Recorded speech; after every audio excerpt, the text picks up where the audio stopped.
큽니다. 그래서 이 사운드가 조합될 때 이 공간 속에서 정상이 두 개 다 됐을 때가 좋을 수도 있지만 때에 따라서 여기상이 윗스피커는 여기상이 되는 게 좋을 때가 있는 거죠. 그래서 여기상이 있을 때가 음의 색깔이 더 좋았다. 그리고 센터 이미징은 벗어나지만은 음의 색깔과 음의 굵기 차분함이 좋았다. 그래서 바꾼 거고, 요거는 이제 같은 평면상에 있지 않습니까? 요거 다 대시보드는 한 공간이라 봐야 되겠죠. 물론 이제 유리 밑에 들어가 있겠지만 평면상이기 때문에 이것도 다시 이거 따라 바뀌줘야 맞다. 그래서 이제 바꾼 겁니다. 바꾸면 해서 그러면 유로마 그럼 평면상에 바꾸면 좋은 거네. 이게 아니고 음악을 들어가면서 판단해야 되겠죠.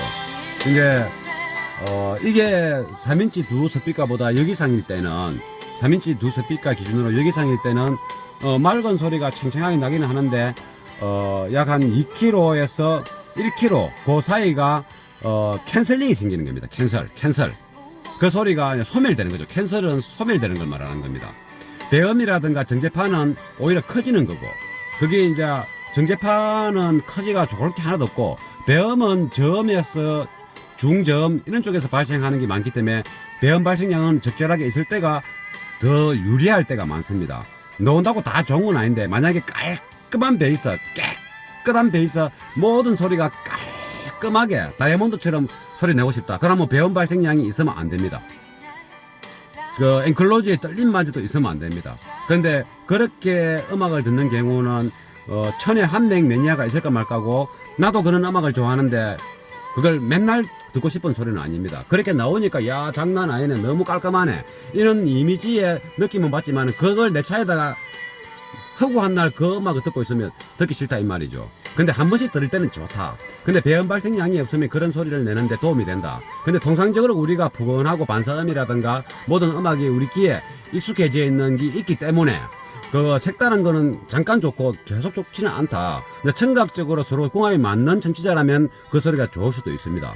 그 직업적으로도 그렇고. 그런데 통상적인 매니아 10중 8구는 배음 발생량이 저음에서는 일어나야지 더 좋은 차분한 소리를 내고 무게감도 낼 수 있다. 근데 정제파라는 것은 기존 스피커에서 나오는 것보다 더 큰 소리를 내는 건 맞는데, 그거는 변행된 소리가 나는 겁니다. 정제파는 변행된 소리.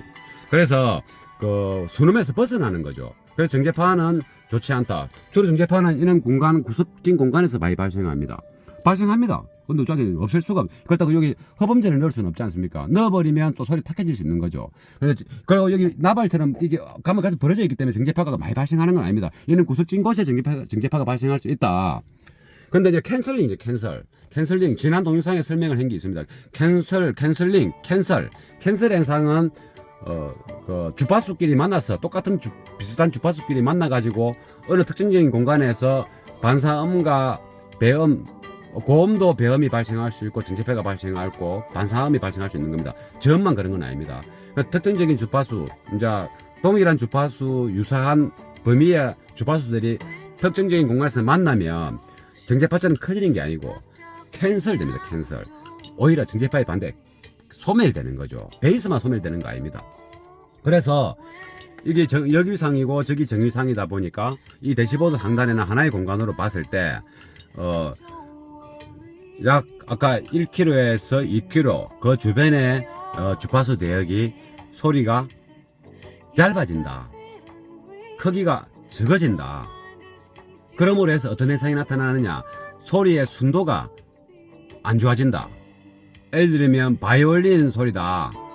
그러면 바이올린 소리의 헨에 약간 굵은 듯한 느낌과 바이올린 그거 몸체의 울림의 느낌이 어느 정도 살아있으면서 소리가 싹 빨리 넣어야 되는데, 이 또 그 좀 더 가느다란 바이올린 줄을 교체한 바이올린처럼, 또는 그 바이올린 활 있지 않습니까? 그 실이 만약에 수백 가닥이라고, 한 500가닥이라고 보고 500가닥이 그 바이올린 헨을 썰어줘야 울림이 좋은데, 한 500가닥이 아니고 100가닥 가지고 썰어주는 그 울림의 느낌, 그런 식으로 순도에서 벗어난 소리 난다 이 말이죠.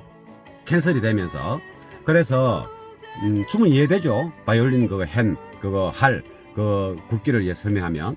그러면 이제 이것을 이것도 다시 역위상으로 했을 때는 그런 현상이 없고, 저 3인치에서만 놓았던 1kg나 2kg를 대역만 딱 봤을 때, 다른 거 놔두고 봤을 때, 이게 놓는 순간 좀 더 보탬이 되고 맑게, 이 스피커가 좀 맑은 소리를 내지 않습니까? 좀 더 해내 소리가 조금 더 굵고 힘있고 맑게 난다. 이렇게 되는 거죠. 사람 목소리도 똑같은 겁니다. 마찬가지. 설명을 하자니 제가 바이올린을 설명했을 뿐이고, 핸이라는 것이 있고, 기타도 그렇고, 바이올린도 그 줄의 굵기가 있지 않습니까? 그 기타도 낮은 쪽으로는 굵고 위로 갈수록 얇아지지 않습니까? 전체적으로 다 얇은 쪽으로 할 수도 있고, 기타 베이스는 다 굵지 않습니까? 완전 아랫단 거는 엄청 굵지 않습니까? 근데 어쿠스틱 기타는 아랫단도 기타 베이스 상단만큼 가늘지 않습니까? 그것처럼 굵기에 따라서 음상의 크기가 달라지는데, 캔슬링이 되게 되면은 그 헨의 굵기가 가늘어진다. 바이올린 같으면 할에 실 숫자가 3분의 1로 줄어들었다. 이래 보는 거죠. 근데 이제 그거 외에 반대로 캔슬을 설명을 하면서 지금은 음의 굵기, 헨의 굵기를 설명을 했는데, 오히려 이제 우리가 튜닝하다 보면 이제 지금 이것처럼 아날로그식으로 튜닝을 하게 되면 이제 특별히 나빠지는 건 없습니다. 아날로그식. 지금 제가 하는 게 완전 생 아날로그 튜닝 아닙니까? 우리가 크로스바, 아날로그 크로스바가 전자 네트워크가 있는 것도 아니고, 앰프에 로패스 하이패스 있는 것도 아니고, 앰프가 따로 있어 개인이라도 조절할 수 있는 것도 아니고, 이거 오로지 우리가 패시브, 쉽게 말하면 패시브 튜닝이라고 봐야 되겠죠. 패시브 크로스바 튜닝 비슷한 거잖아요. 그렇지 않습니까? 패시브 크로스바 튜닝도 실제 제가 지금 하고 있는 이런 스타일로 하는 겁니다. 좀 더 좋은 코일 값을 원하는 걸 넣고, 좀 더 큰 같은 코일 값이라도 좀 더 구리가 이렇게 볼펜 심처럼 굵고, 좀 더 감긴기 요만한 게 아니고 한 20cm쯤 되는 거 크게 감고, 이 콘덴사도 이런 거 말고 우리 엄청 좋은 거 많습니다. 문드로프 말고도 문드로프에도 수프림이라는 거 엄청 있습니다. 그 엔캡 이런 거 말고, 그런 거는 이 하나가 한 30만원, 50만원, 100만원 해버리는데, 이 하나가 들어갑니까? LR 들어가야 되지. 고음에도 들어가야 돼. 중음에도 들어가야 되지. 이것도 마찬가지고. 그러니까 그게 그렇게 이제 튜닝을 할 수 있다. 그게 이제 아날로그식 오리지널 생 튜닝이라 보면 돼요. 생. 그러니까 우리가 드라이버로 하나 돌려서 아날로그 하는 방식도 있고, 노트북에서 그냥 숫자만 이렇게 조정하는 것도 디지털 튜닝이라고 그러고, 그리고 지금 제가 하고 있는 것이 이제 오리지널 아날로그 튜닝이죠. 네, 패시브 덮어보면 끝나지 않습니까? 그거는 기술이 아니지 않습니까? 원리가 아니지 않습니까? 그건 기본적인 기고, 그러니까 스피커가 왜 소리 나는지, 동력이 증기는 소리 그게 아니고, 왜 소리 나는지, 이 댐퍼의 원리, 콘지의 재질의 제로의 고일 주파수, 엣지 뭘 쓰느냐에 따라서, 프레임을 이걸 쓰는 이유, 좌석을 뭘 쓰고, 그에 따라서 음이 달라진다는 것을 알고 있어야 된다 이 말이에요. 그런 스피커들이 여러 개가 뭉쳐서 한 공간에서 나오지 않습니까? 음이 들어오는 원리, 우리 귀까지 오는 원리, 이런 걸 좀 알면 다 튜닝이 가능해지고, 디지털 튜닝은 더 쉬워지는 겁니다. 그런 식으로 도전을 하면 되는 겁니다. 맨날 노트북 앉아가지고 좀 이따 이런 게 이리 되네, 그게 아니고, 그건 발전이 없죠. 그러고 예술이나 음악에는 고정관념이 있으면 안 돼요. 예술계통과 음향계통에는 고정관념이 있으면 발전이 없다. 너무 따라 장애 가는 것밖에 안 됩니다. 진짜로. 고정관념이 있으면. 고정관념이 없어야 됩니다. 고정관념이 없으면 더 빠르게 배나 응용이 되면서 완성을 해낼 수 있습니다. 그래서 이게 이제 지금 완성된 차도 아닌데, 지금 튜닝을 하면서 이제 어수선하게 있으니까 이런 거 보여줄 수 있으니까 이런 말을 해보는 겁니다. 지금은 이제 조금 전에 이거하고 이제 다 들어봐야 되는데, 지금 그거 전에 이 설명한다고. 왜냐면은 제가 설명하고 싶을 때 그 설명 안 하면 나중에 설명 못 하게 되거든요. 그래서 그냥 생각날 때 설명한 겁니다. 이 내용을 들어가지고 손해볼 거는 전혀 없습니다. 저 잘하는 사람입니다. 그냥 유튜브 한다고 이렇게 턱 이름 나눠놓고 하는 사람 아닙니다. 제가 참 잘하는 사람이니까. 제가 경험, 공부 이론도 많이 했고, 제가 수없이 경험을 쌓아서 이론이 실제하고 만나도 비교도 해가면서 연구를 해온 사람이기 때문에 지금 제가 간략하게 설명했지 않습니까? 물론 강조한다고 조금 삐끗난 내용을 또 표현할 수도 있습니다. 그냥 짧은 시간에 몇 마디로서 이해하는 데 도움이 될란가 싶어서. 그래서 그럴 수도 있겠지만, 전반적인 내용의 맥락은 아주 맞는 말이다. 그러니까 제가 이야기한 내용을 좀 참고 삼아서 하면 욕심을 좀 내볼 수 있는, 너미 1년 놀러 갈 거 나는 3개월 만에 할 수 있다라는 확신이 설 수도 있습니다. 시도해 보시면. 물론 이런 것만 갖고 놀아라 이 말은 아니고 조금 전에 음의 원리를 알아야 되고 디지털 튜닝과 전자식 아날로그 튜닝, 패시브 기계식 아날로그 튜닝 이게 왜 어렵고 또 왜 이게 쉽다고 해서 그게 끝나는 게 아니고 좀 더 아까 얘기했지 않습니까? 디지털 튜닝도 잘 맞추면 장대를 했지 않습니까? 이거 한다고 저걸 빼서 다 이거 하지. 드라이버 돌리가 저걸 빼서 다 드라이버 돌리지. 아니지 않습니까? 드라이버 돌린다고 소리 잘하는 거 아니지 않습니까? 근데 마우스만 움직여도 소리 잘 하지 않습니까? 그 마우스를 움직이는 그 자체도 더 잘해버리면 장땡이다 이 말이죠. 그래서 이런 이제 아날로그 튜닝이 뭐 이제는 안 돼 이게 아니고 잘하면 더 멋지다 이 말이지. 잘하면 더 멋진데 도전하기가 힘들고 많은 것을 경험을 쌓고 시간이 많이 걸린다는 것을 알아야 되는 거예요. 존중해야 된다는 거가. 우리가 홈오디오 그러면 톨보이 스피커가 다 패시브가 안에 들어가 있는데 그러면 다 깡입니까? 아니지 않습니까? 그럼 디지털 이거 띠디디 만지가 소리 잘 나는 그게 그럼 장대가 아니지 않습니까? 그러니까 그래서 어느 게 좋다 이게 아니고 이러한 내용들도 알고 있어야 되고 디지털이 쉽지만은 쉽다고 놓치는 게 많다 했지 않습니까? 그거 놓치지 말고 응용 고정관념에서 떠나서 해보시라. 내가 자신 있으면 더 또 잘할 수 있지 않습니까? 뭐든지 간에 장사를 하든 또 내 스스로 내 차에 튜닝을 하든지 간에 그럼 일단은 이제 됐고 이제 자꾸 이야기하면 하루 밤새도 제가 이야기 더 합니다. 그래서 이제 이 스피커와 두 스피커를 들어봤으니 이제 이게 1인치와 6인치를 이제 합해서 들어봐야 안 되겠습니까? 그건 안 들어봤지 않습니까? 제가 이야기한다고 이제 한번 들어보겠습니다. 아까 얘기했지만 아날로그 경제는 디지털 그 소리와 아날로그 소리 우리가 흔히 매니아들이 얘기하지 않습니까?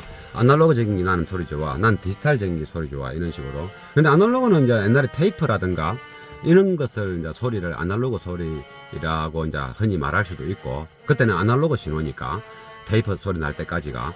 근데 이제 12부터는 디지털 신호죠. USB 지금은 음원 파일 블락 같은 것도 마찬가지 디지털 신호 아닙니까? 근데 옛날처럼 이제 많은 기계가 못 들어가고 단순하면서 이제 이렇게 짧은 시간에 해결해내는 방법이 디지털화 되면서 디지털 기계를 쓸 수밖에 없고 또 한 가지는 이런 거를 못 만지니까 드라이버로 돌리는 멀티 앰프 못 만지니까 또 디지털을 쓸 수밖에 없는 겁니다. 그 두 가지가 있는 거죠. 그런데 그 아까 얘기했더니 그럼 뭐 디지털 소리와 전자식 아날로그 방식과 완전히 패시브 아날로그 방식 차이가 뭐냐? 그러면 왜 이리 힘든 것을 비싼 돈 주고 하느냐? 하지 않습니까? 그거는 한 가지를 비교해 보면 됩니다.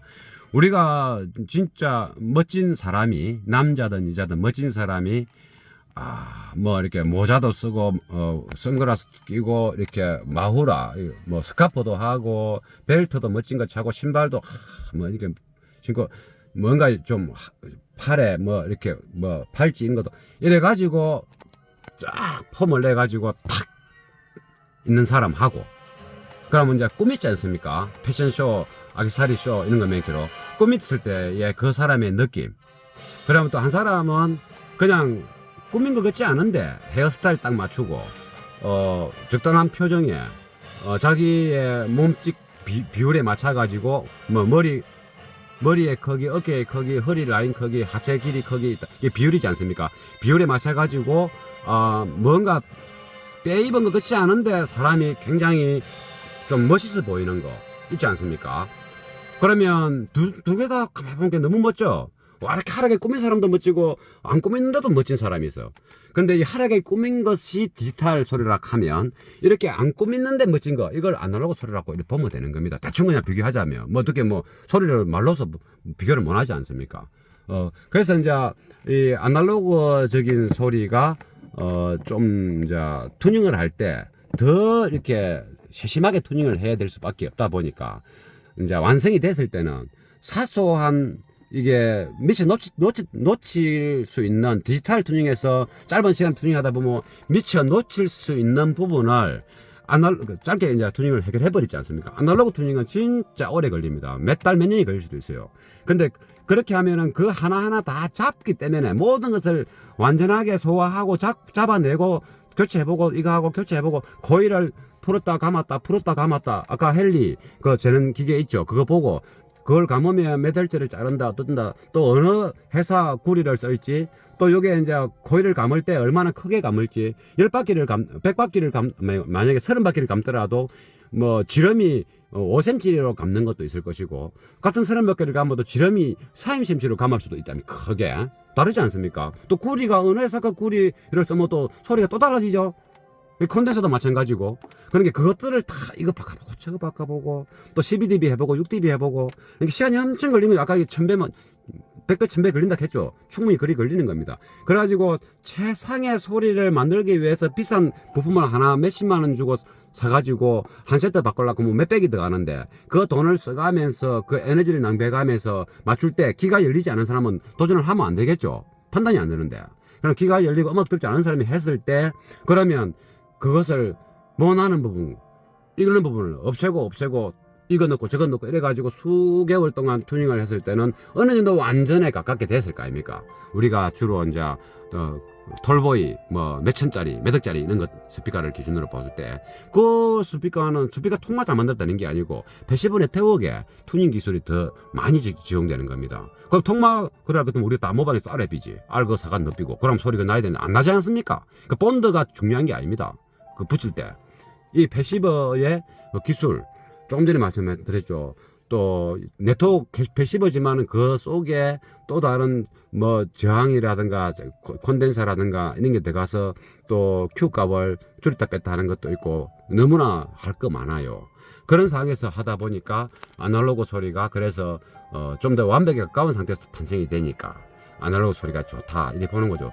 디지털 소리도 완벽에 가깝게 튜닝하면 아날로그 소리 아까 얘기했지 않습니까? 화려하게 뭐 장비를 갖춘 패션보다는 준수하게 입은 사람들도 멋지지 않습니까? 그런 식으로 되는 겁니다. 이렇게 3인치도 이제 할 만큼 튜닝을 했습니다. 이 스피커를 그냥 할 겁니다. 이거는 다 한 개씩도 넣고 이거는 이제 두 개씩 넣는 게라서 짝짝이가 되지 않습니까? 하나 팔면. 그래서 이거는 단품으로 하나씩 넣으니까 또 뭐 소리가 좀 맑게 납니다. 또 시끄럽지도 않고. 요거는 리어의 서라운드가 이게 프로세싱, 이 기계에서 프로세싱 해가지고 뭐 한 500Hz 이상으로 생각했는데 그게 아니고 리어 서라운드도 풀레인저 소리입니다. 요 스피커를 들어보니까 풀레인저 소리고 대신에 리어 스피커 C필러에 있는 서라운드 스피커가 아마 스피커 자체 입구 쪽에 뭐 콘덴서가 뭐 한 10 마이크로나 한 15 마이크로나 이렇게 걸려 있는 것 같습니다. 그래갖고 한 500Hz 이상 소리 나는 것 같습니다. 그래서 이 자체 출력에서 나가는 서라운드 스피커 출력은 풀레인저다. 그 베이스가 나온다 이 말이죠. 결국은. 그래서 콘덴서를 또 안 붙일 수가 없죠. 콘덴서 요거는 이제 요거는 이거 150짜리 요게 이제 찢다 뺐다 하기 편하게 돼 있죠. 이것도 꼽아보고 저것도 꼽아보고 이거 실험하기 위해서 이제 우선에 대충 꼽아놨는 겁니다. 잠깐 제가 이거 제대로 한번 꼽아보고 이제 일단은 그러면 빠졌으니까 이게 빠졌으니까 센터 스피커를 끈 상태에서 그러면 3인치만 나옵니다. 지금 6인치는 안 나오고 3인치 두 개만 나오는데 센터를 빼고 들어보고 센터를 꽂고 한번 들어보겠습니다. 지금 센터 뺐습니다. 다시 처음부터 33을 해서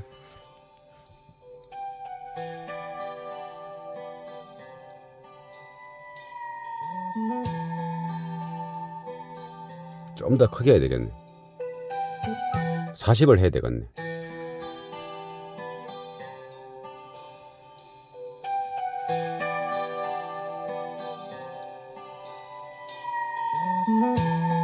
지금 3인치에서는 고역 주파수를 뺀 거죠. 5kHz 이상은 코일로 가지고.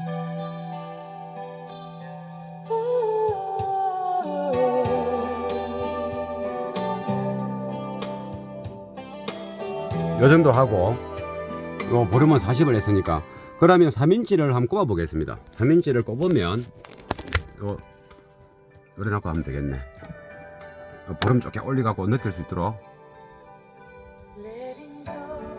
자, 이렇게 지난 동영상에서 다 이렇게 할 거라고 이렇게 다 색칠까지 다 보시죠. 색칠 안 하면 어떻게 또 안에 선 색깔 봐야 되고 막 복잡하지 않습니까? 매직으로 색칠하니까 딱 답 나오지 않습니까? 보자면 나오죠. 이어서 한번 들어보겠습니다.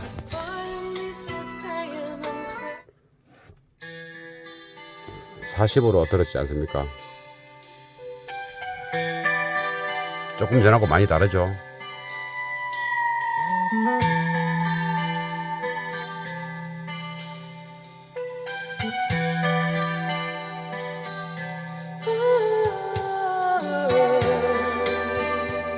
야, 이렇게 다릅니다. 그러면 제가 3인치 소리만 한번 이렇게 해보겠습니다. 요래 놨고 또 떼면 되겠네.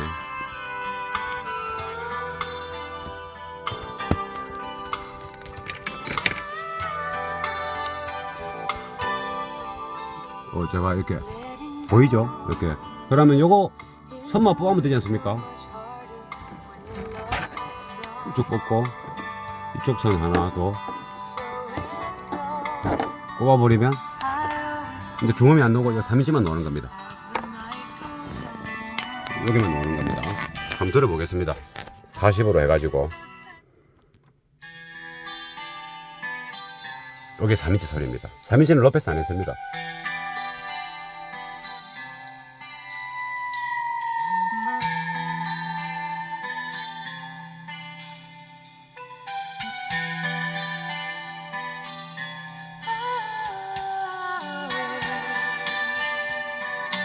이게 티타늄 재질이기 때문에 이렇게 소리가 싸락싸락싸락 이렇게 나옵니다. 부드럽고 차분한 것보다도. 그러고 차주가 노래방도 좋아해서 노래방 그 마이카, 무슨 마이카, 그것도 음악 노래도 불러야 되기 때문에 이게 생생하게 나와야 되거든요. 차분한 것보다는. 그러면 이게 3인치 소리고, 그러면 이제 다시 이게 센터 스피커 소리입니다. 다시 3인치를 이제 다시 꽂아 보겠습니다. 요것만 꽂으면 3인치 소리가 나죠. 나지 않습니까? 여기 어디 아픈데? 여기는 아랫단에 있는 요거 요거. 그리고 지금 3인치는 여기 보면 화면에 플러스 마이너스 위상이 바뀌어 있죠.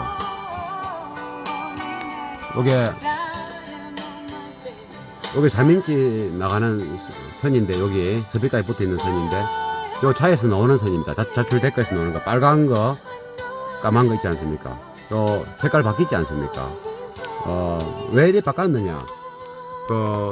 이쪽도 지금 바꿔졌지 않습니까? 원래의 옵션사에서 선택한 위상하고 다르게 두 개 다 위상을 바꿨습니다. 아까 동영상 보여드렸죠.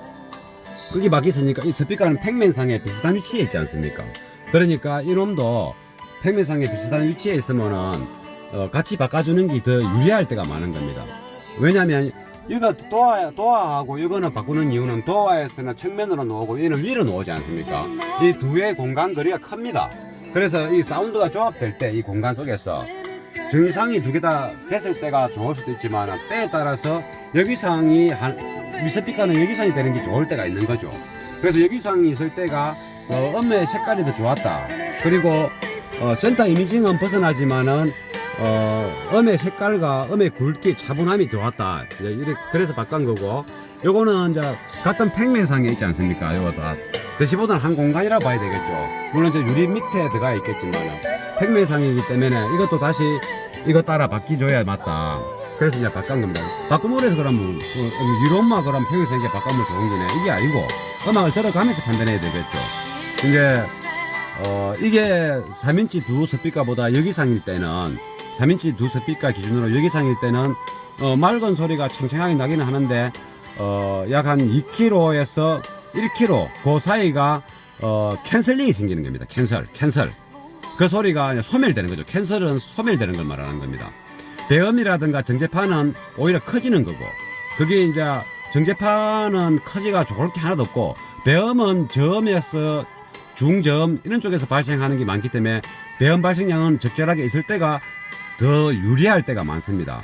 나온다고 다 좋은 건 아닌데, 만약에 깔끔한 베이스, 깨끗한 베이스, 모든 소리가 깔끔하게 다이아몬드처럼 소리 내고 싶다. 그러면 배음 발생량이 있으면 안 됩니다.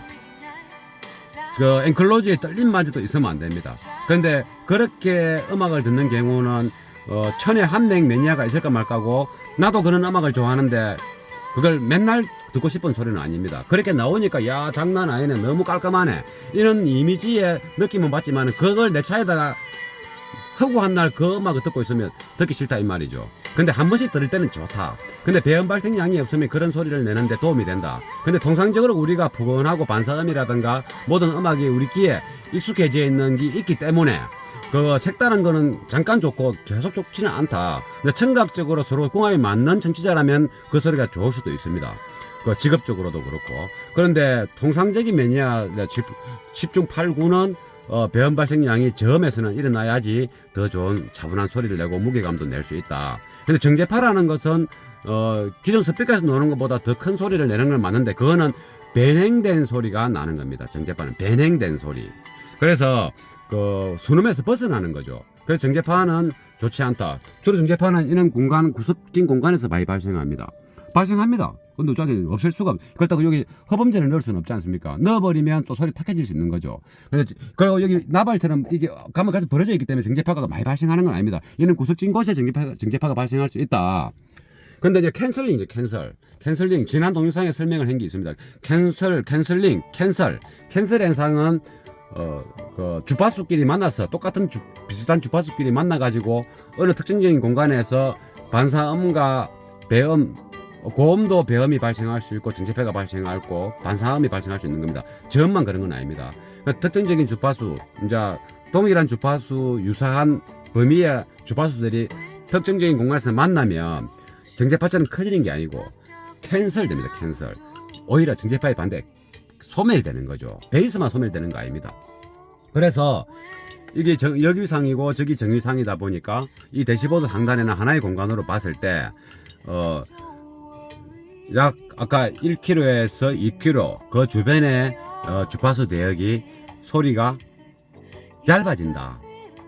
크기가 적어진다. 그러므로 해서 어떤 현상이 나타나느냐, 소리의 순도가 안 좋아진다. 예를 들면 바이올린 소리다.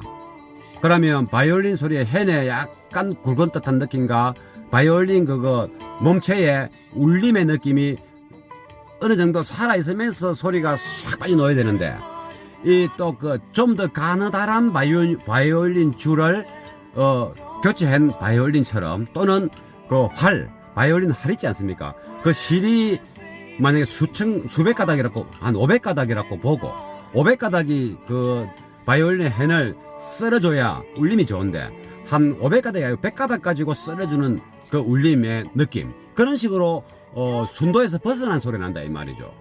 캔슬이 되면서.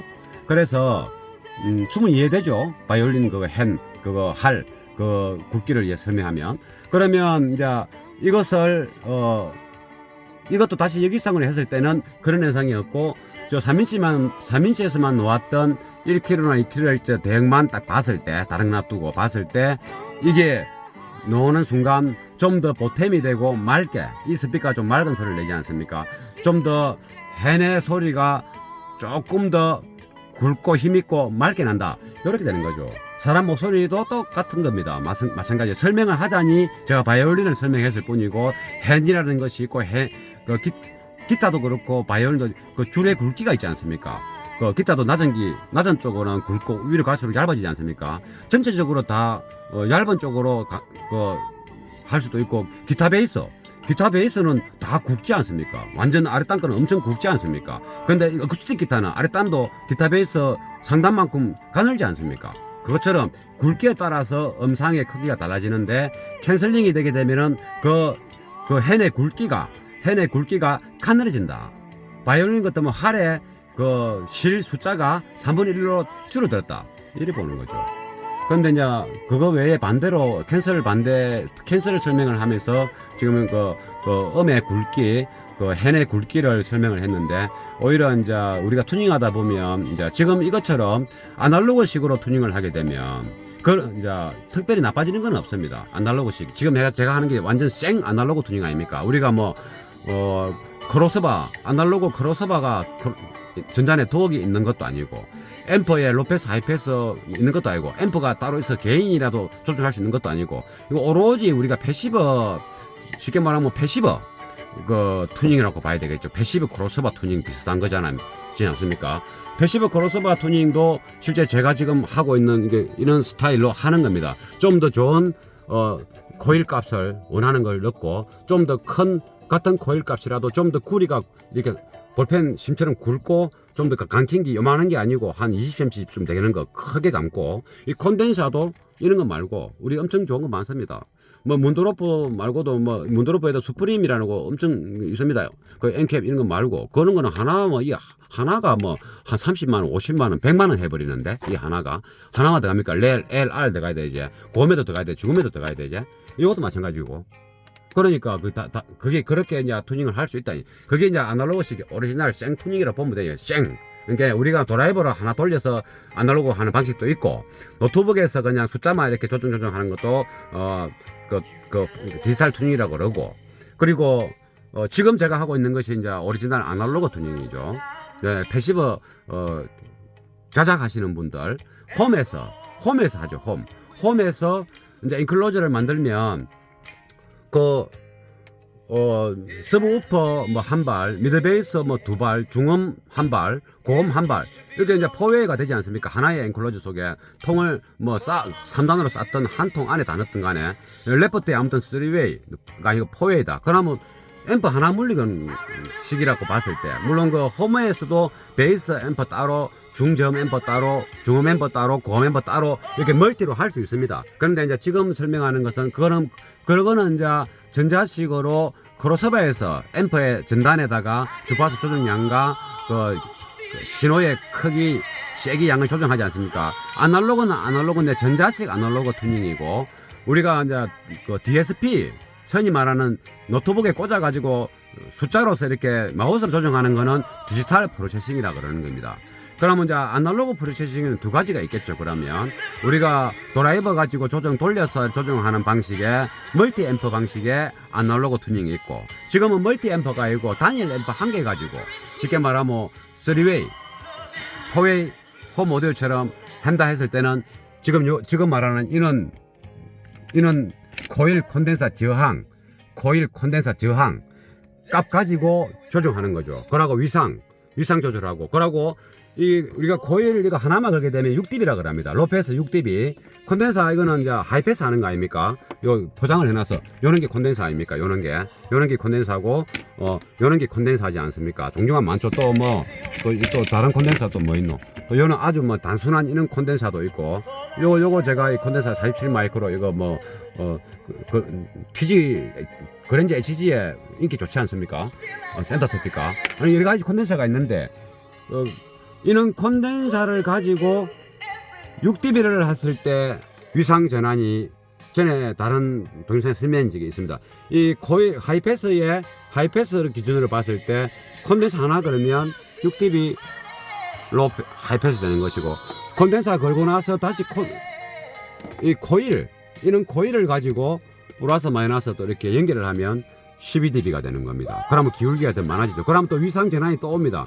6dB는 위상 전환이 90도가 옵니다. 360도가 원점이라고 봤을 때 90도 위상 전환이 옵니다. 그러면 또 로패스를 또 하지 않습니까? 이 거단 전단에 로패스 기준으로 볼 때도 90도 위상 전환이 오지 않습니까? 180도 위상 전환이 역위상이라는 겁니다. 역위상. 그럼 180도 역위상이 반이 오는 겁니다. 그러면 이제 이렇게 나래미로 안 걸고 12dB, 이는 6dB지 않습니까? 12dB로 하게 되면은 플러스 마이너스 길이 이렇게 연결되는 겁니다. 대충 설명을 하자면. 그러면 12dB가 되는데 이는 180도 역위상이 오는 겁니다. 180도. 우리가 스피커 플러스 마이너스 바꾸면 똑같습니다. 그 다음 18dB가 있죠. 요리 걸고 나서 다시 여기다가 또 콘덴사를 거는 겁니다. 여기다 한 개 더 겁니다. 부품이 3개 들어가죠. 그럼 180도. 그러면 이게 18dB는 270도의 위상 전환이 오는 겁니다. 24dB는 여기서 다시 또 한 개 더 걸면, 또 이리 걸면, 이렇게 브릿지를 하게 되면, 24dB 되거든요. 24dB는 이제 정위상이 360도 도는 거와 똑같으니까 정위상이 되는 거예요. 그런 식으로 한 포면에 스피커가 아래 위로 있을 때 이 위상 전환이 굉장히 중요합니다. 근데 우리가 뭐 타임 딜레이 주는 거는 그냥 숫자로 싹싹 돌리면 위상 전환이 마음대로 원하는 대로 되지 않습니까? 얼마나 편합니까? 그런 게네 아날로그 이거 패시브 투닝 또 전자 크로스바 드라이버 투닝 하다가 지금 디지털 투닝하면 그냥 누워서 죽먹기라고 너무 좋다. 좋은 거 알겠습니까? 그래서 디지털 투닝을 아무리 잘해도 아날로그는 못 하게 되는 더 힘드니까 한 10배 힘들어요. 그냥 해보시면 알아요. 도전을 해보세요. 그리고 패시브는 한 100배 더 힘듭니다. 디지털 투닝보다. 그거 해보면 압니다. 해보면 시간적으로 100배의 시간이 걸린다. 그리고 디지털 투닝 시간이 1시간이라면 드라이버식으로 돌리는 멀티 앰프 방식의 전자 크로스바라면 1시간이 아니고 100시간을 해야 돼요. 그런데 전자식 크로스바로 100시간 만에 투닝한 것을 이 패시브로 한다. 그러면 1000시간을 해도 모자랍니다. 정말입니다. 그러면 이거 왜 이걸 하느냐? 왜 패시브로 하느냐? 음의 색깔, 음의 질. 그런 어떤 좀 다릅니다. 느낌이. 우리가 이리 보면 됩니다. 간단하게 보면. 그러면 이 완전 생 아날로그 이게 지금 투닝 아닙니까? 지금 요 보이는 거는 이게 몇 개밖에 안 보이지만 이 선도 그러니까 아까 위상 전환 온다 했죠. 이거 6dB. 요거도 그러면 90도 온다 했지 않습니까? 그러면 여기서 위상을 바꿨다. 그러면 180도 팍 바꾸는 거 아닙니까? 그러면 270도가 될 수도 있고 뭐 그렇지 않습니까? 이러한 것들을 해보기 위해서는 많이 끼다 뺐다 그거 뭐 수없이 해봐야 됩니다. 이 정상적으로 뽑아내려고 하면 이것들을 이거 OEM 투닝 기계라도 제가 시간만 많으면 이거보다 10배 16배 좋게 할 수도 있다 이 말이죠. 그런데 시간이란 돈이니까 그래서 이제 요즘 디지털을 선호하는 이유가 그런 거 아니겠습니까? 이거를 잘할 수 있는 사람이 아날로그식 드라이버식 그 멀티는 또 더 잘할 수 있을 것이고 너무 쉬우니까 이런 거 하다가 그럼 이거 아날로그식 드라이버로 투닝하는 멀티 앰프 방식 투닝을 잘하는 사람은 전자식 디지털 크로스바를 만져버리면 디지털 DSP 너무 쉬운 거죠. 그래서 우리가 이제 요즘은 하도 디지털만 하니까 제가 이번 기회에 이 차가 뭐 일 안 할라 했는데 스피커가 없다 보니까 뭐 방법이 없지 않습니까?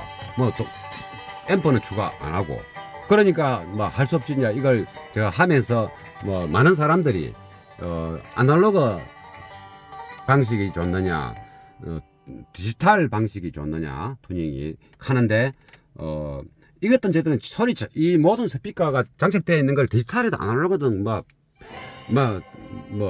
앰프가 AV 앰프든 디지털 앰프든 상관없습니다. 현재 이게 장착되어 있는 모든 것들이 소리만 잘 나면 장대입니다. 그냥 소리만 잘 나면.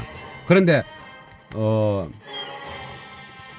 아날로그라도 잘하면 디지털 어설픈 것보다 소리 잘할 것이고 아날로그를 할 줄 모르는 사람이 만지다가 디지털 할 줄 몰라도 뭐 입문만 해도 아날로그 할 줄 모르다가 마스터도 못하고 디지털로 가게 되면 지절로 뭐 소리 좋다고 생각되게 그럼 디지털 좋다고 이야기할 수 있는 겁니다.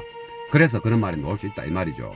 그런데 아까 얘기했지만 아날로그 경계는 디지털 그 소리와 아날로그 소리 우리가 흔히 매니아들이 얘기하지 않습니까? 아날로그적인 게 나는 소리 좋아, 난 디지털적인 게 소리 좋아 이런 식으로. 근데 아날로그는 이제 옛날에 테이프라든가 이런 것을 이제 소리를 아날로그 소리라고 이제 흔히 말할 수도 있고 그때는 아날로그 신호니까 테이프 소리 날 때까지가. 근데 이제 CD부터는 디지털 신호죠. USB 지금은 음원 파일 블락 같은 것도 마찬가지 디지털 신호 아닙니까? 근데 옛날처럼 이제 많은 기계가 못 들어가고 단순하면서 이제 이렇게 짧은 시간에 해결해내는 방법이 디지털화 되면서 디지털 기계를 쓸 수밖에 없고 또 한 가지는 이런 거를 못 만지니까 드라이버로 돌리는 멀티 앰프 못 만지니까 또 디지털을 쓸 수밖에 없는 겁니다. 그 두 가지가 있는 거죠. 그런데 그 아까 얘기했더니 그럼 뭐 디지털 소리와 전자식 아날로그 방식과 완전히 패시브 아날로그 방식 차이가 뭐냐? 그러면 왜 이리 힘든 것을 비싼 돈 주고 하느냐 하지 않습니까? 그거는 한 가지를 비교해 보면 됩니다. 우리가 진짜 멋진 사람이 남자든 여자든 멋진 사람이 뭐 이렇게 모자도 쓰고 선글라스 끼고 이렇게 마후라 뭐 스카프도 하고 벨트도 멋진 거 차고 신발도 뭐 이렇게 신고 뭔가 좀 팔에 뭐 이렇게 뭐 팔찌 이런 것도 이래 가지고 쫙 폼을 내 가지고 탁 있는 사람하고 그러면 이제 꾸미지 않습니까? 패션쇼, 액세서리쇼 이런 거 맨키로 꾸몄을 때의 그 사람의 느낌. 그러면 또 한 사람은 그냥 꾸민 것 같지 않은데 헤어스타일 딱 맞추고 적당한 표정에 자기의 몸집 비율에 맞춰 가지고 뭐 머리의 크기, 어깨의 크기, 허리 라인 크기, 하체 길이 크기 이게 비율이지 않습니까? 비율에 맞춰 가지고 뭔가 빼입은 것 같지 않은데 사람이 굉장히 좀 멋있어 보이는 거 있지 않습니까? 그러면 두 개 다 가만히 보는 게 너무 멋져. 와, 이렇게 하얗게 꾸민 사람도 멋지고 안 꾸민데도 멋진 사람이 있어. 근데 이 하얗게 꾸민 것이 디지털 소리라 하면 이렇게 안 꾸미는데 멋진 거 이걸 아날로그 소리라고 이렇게 보면 되는 겁니다. 대충 그냥 비교하자면 뭐 어떻게 뭐 소리를 말로서 비교를 못 하지 않습니까? 그래서 이제 이 아날로그적인 소리가 좀 이제 튜닝을 할 때 더 이렇게 세심하게 튜닝을 해야 될 수밖에 없다 보니까 이제 완성이 됐을 때는 사소한 이게 미처 놓칠 수 있는 디지털 튜닝에서 짧은 시간 튜닝하다 보면 미처 놓칠 수 있는 부분을 짧게 이제 튜닝을 해결해 버리지 않습니까? 아날로그 튜닝은 진짜 오래 걸립니다. 몇 달, 몇 년이 걸릴 수도 있어요. 근데 그렇게 하면은 그 하나하나 다 잡기 때문에 모든 것을 완전하게 소화하고 잡아내고 교체해보고 이거 하고 교체해보고 고리를 풀었다 감았다 아까 헨리 그 재는 기계 있죠. 그거 보고 그걸 감으면 메달재를 자른다 뜯는다 또 어느 회사 구리를 쓸지 또 요게 이제 고리를 감을 때 얼마나 크게 감을지 100바퀴를 만약에 30바퀴를 감더라도 뭐 지름이 5cm로 감는 것도 있을 것이고 같은 30바퀴를 감아도 지름이 4cm로 감을 수도 있다면 크게 다르지 않습니까? 또 구리가 어느 회사가 구리를 쓰면 또 소리가 또 달라지죠. 콘덴서도 마찬가지고 그러니까 그것들을 다 이거 바꿔보고 저거 바꿔보고 또 12dB 해보고 6dB 해보고 이렇게 시간이 엄청 걸리는 거예요. 아까 1000배만 100배 1000배 걸린다 했죠. 충분히 그리 걸리는 겁니다. 그래가지고 최상의 소리를 만들기 위해서 비싼 부품을 하나 몇십만 원 주고 사가지고 한 세트 바꾸려고 하면 몇백이 들어가는데 그 돈을 써가면서 그 에너지를 낭비해가면서 맞출 때 귀가 열리지 않은 사람은 도전을 하면 안 되겠죠. 판단이 안 되는데 그럼 귀가 열리고 음악 들지 않은 사람이 했을 때 그러면 그것을 못하는 부분, 이거는 부분을 없애고 이거 넣고 저거 넣고 이래가지고 수개월 동안 튜닝을 했을 때는 어느 정도 완전에 가깝게 됐을 거 아닙니까? 우리가 주로 이제 톨보이 뭐 몇천짜리 몇억짜리 이런 것 스피커를 기준으로 봤을 때 그 스피커 통만 잘 만들었다는 게 아니고 패시브 네트워크에 튜닝 기술이 더 많이 지용되는 겁니다. 그럼 통마 그래야 그러면 우리 다 모방해서 RF이지 R 그 사간 높이고 그럼 소리가 나야 되는데 안 나지 않습니까? 그 본드가 중요한 게 아닙니다. 그 붙일 때 이 패시버의 기술 조금 전에 말씀드렸죠. 또 네트워크 패시버지만은 그 속에 또 다른 뭐 저항이라든가 콘덴서라든가 이런 게 들어가서 또 Q 값을 줄였다 뺐다 하는 것도 있고 너무나 할 거 많아요. 그런 상황에서 하다 보니까 아날로그 소리가 그래서 좀 더 완벽에 가까운 상태에서 탄생이 되니까 아날로그 소리가 좋다 이렇게 보는 거죠. 디지털 소리도 완벽에 가깝게 튜닝하면 아날로그 소리 아까 얘기했지 않습니까? 화려하게 뭐 장비를 갖춘 패션보다는 준수하게 입은 사람들도 멋지지 않습니까? 그런 식으로 되는 겁니다. 디지털도 튜닝을 잘하면 그리 되는 겁니다. 결국은 디지털 튜닝이든 아날로그 전자식 튜닝이든 패시버 아날로그 튜닝이든 이게 일단은 자 기본적인 이론은 알아야 되겠지만은 그 음이 나오는 그 원리 이 공중에서 또 스피커가 타고 노는 소리가 공중에서 들리지 않습니까? 반사음, 잔향음 이는 모든 원리 이 콘덴서 하면 4.7 마이크로 걸면은 뭐 3kg 하이패스 되니 이 뭐 원리 말고 이거는 너무 기본이고 그런 거 말고 이거는 공부하면 그냥 바로 아는 거 아닙니까? 하루 저녁이라도 다 할 수 있지 않습니까? 메달리를 뭐 메달리로 패스 되는 거 그거는 하루 한 시간이 뭐 덮어보면 끝나지 않습니까? 그거는 기술이 아니지 않습니까? 원리가 아니지 않습니까? 그건 기본적인 기고 그러니까 스피커가 왜 소리 나는지 동력이 증기는 소리 그게 아니고 왜 소리 나는지 이 댐퍼의 원리 콘지의 재질의 제로의 고일 주파수 엣지 뭘 쓰느냐에 따라서 프레임을 이걸 쓰는 이유 좌석을 뭘 쓰고 그에 따라서 음이 달라진다는 것을 알고 있어야 된다 이 말이에요. 그런 스피커들이 여러 개가 뭉쳐서 한 공간에서 나오지 않습니까? 음이 들어오는 원리 우리 귀까지 오는 원리 이런 걸 좀 알면 다 튜닝이 가능해지고 디지털 튜닝은 더 쉬워지는 겁니다. 그런 식으로 도전을 하면 되는 겁니다. 맨날 노트북 앉아가지고 뭐 좀 이따 이런 게 이리 되네 그게 아니고 그건 발전이 없죠. 그러고 예술이나 음악에는 고정관념이 있으면 안 돼요. 예술계통과 음향계통에는 고정관념이 있으면 발전이 없다. 넘 따라 장애 가는 것밖에 안 됩니다. 진짜로. 고정관념이 있으면. 고정관념이 없어야 됩니다. 고정관념이 없으면 더 빠르게 배나 응용이 되면서 완성을 해낼 수 있습니다. 그래서 이게 이번 이제 지금 완성된 차도 아닌데 지금 투닝을 하면서 이제 어수선하게 있으니까 이런 거 보여줄 수 있으니까 이런 말을 해보는 겁니다.